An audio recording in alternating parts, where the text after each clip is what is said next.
여러분들과 함께 누가복음 7장 1절부터 10절까지의 말씀을 살펴보도록 하겠습니다. 여러분들은 어떤 여러분들의 믿음 때문에 다른 사람들을 놀랍게 한 적이 있습니까? 다른 사람들이 여러분들의 어떤 참 믿음을 보고 너무 놀라면서 야, 정말 믿음 대단하다. 이런 이야기를 들어보신 적이 있으십니까? 사실 우리는 우리 주변에 있는 사람들에게 참 우리의 믿음을 통해서 그 사람들을 놀라게 하는 것이 참 어렵습니다. 쉬운 일이 아니에요. 근데 여러분, 주변 사람들도 아니고 뭐 목회자도 아니고 예수님을 놀라게 하는 믿음을 가지고 있다면 여러분, 그 사람 얼마나 대단한 사람이겠습니까? 예수님을 놀라게 하는 믿음, 그런 믿음을 가지고 있는 사람, 그런 사람이 오늘 본문에 나오고 있습니다. 어떻게 이 사람은 예수님을 놀라게 하는 믿음을 가지고 있었을까? 어떤 믿음이길래 예수님을 놀라게 했을까? 우리가 그런 것들을 한번 이 본문을 통해서 살펴보고자 합니다. 이 본문에서는요, 예수님을 놀랍게 하는 믿음이 나타나 있는데, 믿음 때문에 예수님이 놀라게 된 것이죠. 그런데 마가복음 6장에 보면, 마가복음 6장 6절에 보면 그들이 믿지 않음을 이상히 여기셨더라 라는 말씀이 나오는데, 이 말씀의 배경은 예수님의 고향이 나사렛에서 예수님이 기적을 행하셔도 결국은 이 사람들이 믿지 않는 그 모습을 보고 그들이 믿지 아니함을 이상히 여기셨다라고 말하는데, 여기서 이상히 여기셨다가 놀랍게 여기셨다. 동일한 표현인데 마가복음 6장 6절에서는 믿지 않음을 보고 놀랍게 여기셨거든요. 예수님의 고향 사람들은 믿지 않는 것 때문에 예수님이 한번 놀라셨고, 지금 오늘 본문에서는 이방인 백부장, 이 사람의 믿음 때문에 예수님이 놀라고 계시는, 이거 완전 정반대의 어떤 상황이라고 볼 수 있는데, 어쨌든 이 이스라엘 사람들을 통해서는요, 믿음 없음 때문에 예수님이 자주 놀라시고 참 그것 때문에 너무 답답해 하셨는데, 오히려 이방인인 백부장을 통해서는 그 사람의 믿음 때문에 놀라게 되어지는 이런 일이 일어나고 있습니다. 도대체 이 이방인 백부장의 믿음이 어떤 믿음이었을까를 우리가 살펴봐야만 예수님이 놀라게 되신 이유를 알게 될 것 같습니다. 2절에 보면 백부장의 사랑하는 종이 병들어 죽게 되었다. 여기서 이 종이라는 말이 둘로스라는 말인데, 엄밀히 말하면 노예라는 말입니다. 아마 이 종은 유대인 종이었을 가능성이 큽니다.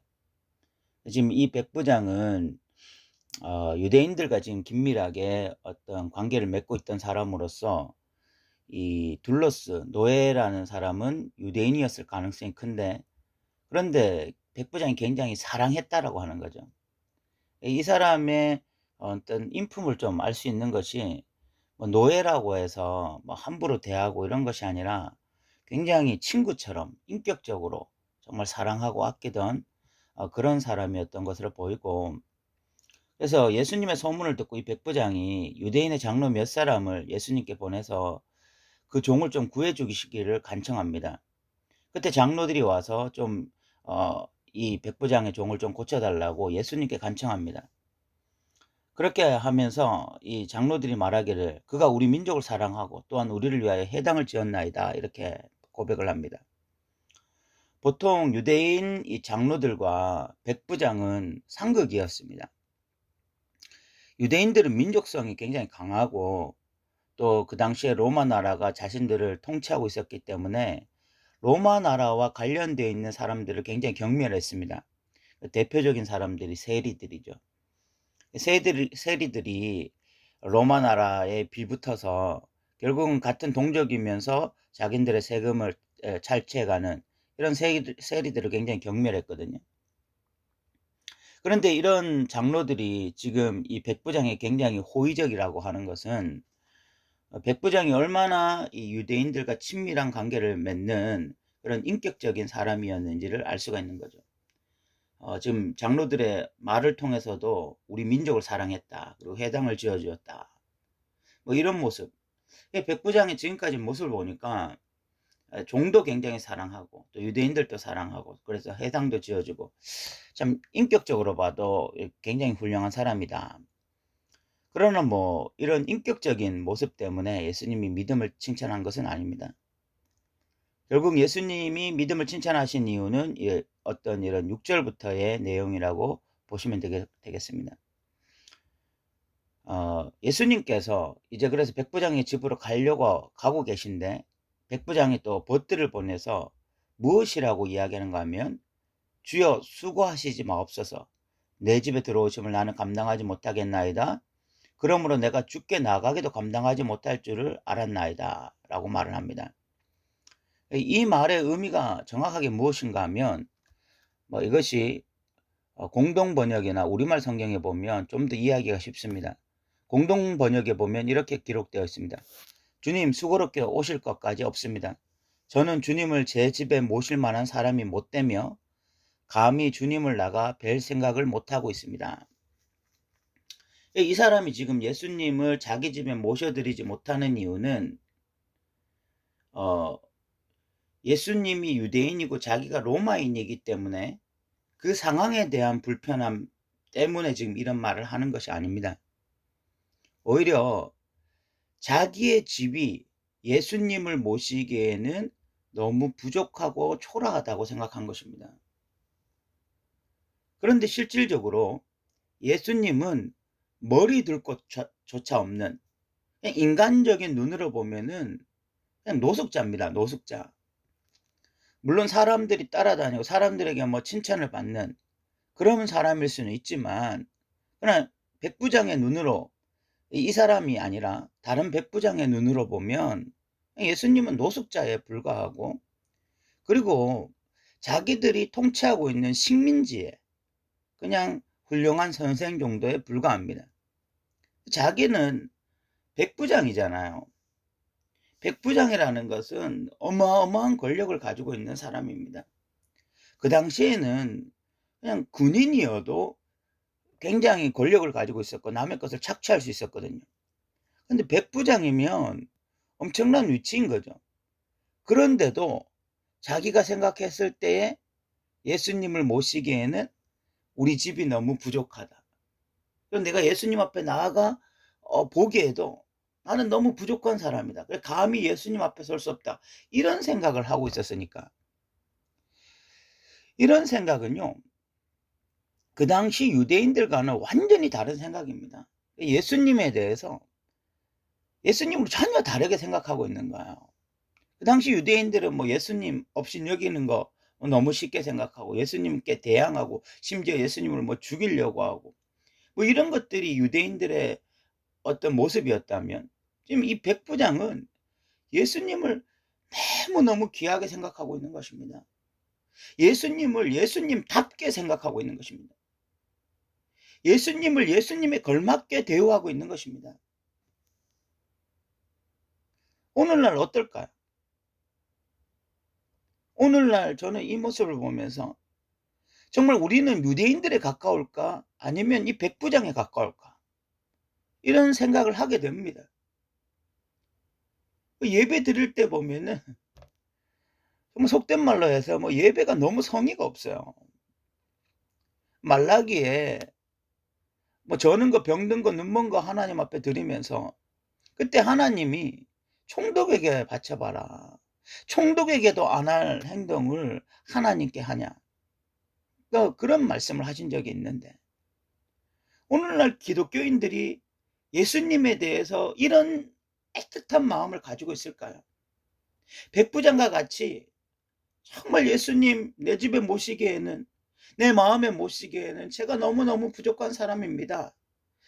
이렇게 예수님을 예수님답게 모시고 정말 예수님을 이렇게 귀하게 생각하는 사람이 얼마나 있겠냐 하는 것입니다. 이런 마음이 참 너무나 귀한 것입니다. 두 번째, 이 백부장은요, 그저 말씀 한마디면 됩니다. 이런 식으로 말을 합니다. 말씀만 하사 내 하인을 낫게 하소서. 이 고백도 너무너무 귀한 고백입니다. 여러분, 여러분들은 말씀만 하시면, 그러니까 예수님이 말씀만 하시면 모든 상황이 끝날 것이라고 생각합니까? 제가 지금 이 말씀을 묵상하면서 저의 신앙을 돌아봐도 그래요. 말씀만 하사 이렇게 말하지 않아요. 주님, 상황이 바뀌게 하여 주십시오. 환경이 바뀌게 하여 주십시오. 제가 눈으로 확인할 수 있는 어떤 현상이 나타나게 해 주십시오. 어떤 사람은 말합니다. 꿈으로 보게 해 주십시오. 환상으로 경험하게 하여 주십시오. 기도할 때 무슨 어떤 상황이 벌어지게 하여 주십시오. 말씀만 해가지고 부족한 것입니다. 성경만 읽고 말씀만 듣고 믿을 사람이 거의 없어요. 자꾸 다른 것이 일어나야 됩니다. 현상이 나타나야 되고 꿈으로 체험해야 되고 환상을 봐야 되고, 그래도 잘 못 믿는 판이에요. 그런데 이 백부장은 특이하게 말씀 한마디면 된다는 것입니다. 그러면서 고백이 하는 것이 뭐냐면, 나도 남의 수하에 있고, 또 그래서 나 아래도 100명의 수하가 있는데 이대로 가라 하면 가고 저대로 오라 하면 오고, 또 내 종대로 이렇게 하라면 또 한다는 것입니다. 그러니까 지금 예수님을 누구로 생각하고 있냐? 이 세상의 대장으로 생각하고 있는 거예요. 지금 이 백부장은 예수님을 향해서 호칭이 계속해서 주님입니다. 주님, 주여. 유대인들 중에 주여라고 말하는 사람이 없습니다. 그런데 이 백부장은 주님이라고 말하면서 주님이 우리 인생의 주인이시다. 이 병의 주인이시다. 대장이시다. 그래서 말씀 한마디면 상황 끝나는 거다. 이렇게 하라. 예수님이 이렇게 말씀하시면 이렇게 되는 거고, 또 저렇게 하라고 하면 저렇게 되는 거다. 이런 고백을 하고 있어요. 이 사람이 지금 예수님에 대해서 이런 고백을 하는 그 근원에 뭐가 있냐면 소문이 있습니다. 소문. 1장 3절에 보면, 7장 3절에 보면 예수의 소문을 듣고, 이 사람은요 매주 예배 시간에 참여한 것도 아닙니다. 정기 기도에 참여한 것도 아닙니다. 율법을 매일마다 묵상하고 하면서 말씀을 깨달은 것도 아닙니다. 소문 들었어요. 소문 하나 듣고도 이런 믿음을 가졌습니다. 예수님에 대해서 이런 인식을 가졌습니다. 말씀만 하시면 된다. 이런 믿음으로 예수님께 고백하고 있습니다. 예수님을 너무 귀한 분으로 인식하고, 예수님의 말씀 한마디면 모든 것이 상황이 종료된다. 이렇게 믿음, 이런 고백을 하고 있으니까 예수님을 깜짝 놀라게 만든 것입니다. 예수님이 놀랍게 여겨 예수님을 놀라게 하는 신앙인, 이 사람이 바로 백부장이었습니다. 그리고 예수님은 이렇게 말씀하셨습니다. 이스라엘 중에서도 이만한 믿음은 만나보지 못했다. 그리고 종이 낫게 되어지죠. 저는 오늘 이 백부장의 모습을 보면서 정말 제 자신에게 두 가지를 질문하게 돼요. 나에게 예수님은 이렇게 소중한 분인가? 정말 내 집에 들어오시기를 감당치 못하겠습니다.